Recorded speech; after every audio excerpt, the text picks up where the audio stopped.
Where are we heading towards? क्या ये जो इंतखाबात वाला मामला है ये हल होता तो हमें नजर नहीं आ रहा, और सियासतदानों को आपस में ही डायलॉग करना पड़ेगा। डायलॉग सब खेल तो रहे हैं, लेकिन हमने देखा ये कि जब तक इस्टेब्लिशमेंट दरमियान में नहीं आती, सियासी जमातों में भी आज तक कोई डायलॉग ऐसा कामयाब नहीं हुआ। क्या मेरा ये वन लाइनर जो है ये दुरुस्त है या आप उससे मुतफिक नहीं है? तारीखी तौर पर तो दुरुस्त है। एक सालसी का किरदार इस्टेब्लिशमेंट करती रही है, लेकिन मेरे ख्याल में इस वक्त इस्टेब्लिशमेंट का भी सालिस का किरदार जो है वो बहुत ही मुश्किल है। उसकी वजह है कि इस्टेब्लिशमेंट की सालसी भी सबको कबूल नहीं है। अगर आप खास तौर पर पीटीआई को देखें तो पीटीआई ने तो अपने बंदों की नशिस्त पर रखा हुआ है।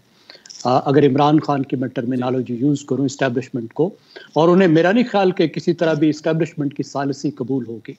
तो पाकिस्तान में सालिस तो इस वक्त कोई नहीं बचा, और हम जिस तरफ जा रहे हैं उसका नाम तो सिर्फ अनारकी है।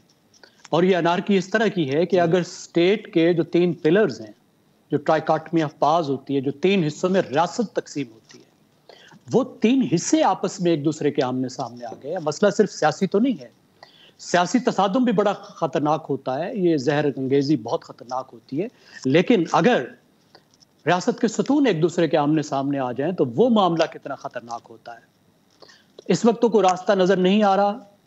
छोटी बहुत उम्मीद जो पैदा हुई है, जो छोटे छोटे कुछ ग्रुप्स कर रहे हैं, जमात इस्लामी के सिराजुल हक साहब कहते हैं हम कोशिश करेंगे, एएनपी जो है वो कहती है कि हम ऑल पार्टीज को बुलाएंगे, बिलावल भुट्टो कहते हैं और कोशिश कर रहे हैं, लेकिन पीपल्स पार्टी और एएनपी तो दोनों हुकूमत का हिस्सा है, तो वो कैसे सालिस हो सकते हैं। और जमात इस्लामी का जो असर रसूख है वो बहुत महदूद है। अब आज जो एक अल्टीमेटम जमात इस्लामी ने दे दिया है कि भाई मुकमुका करो आपस में, वरना आइन के मुताबिक जो फैसला किया है वो चलेगा। मुकमुका नहीं करोगे अगर तो फिर आइन के मुताबिक चलेंगे, मुकमुका कर लोगे तो आइन की नई तशरीह निकाल लेंगे हम।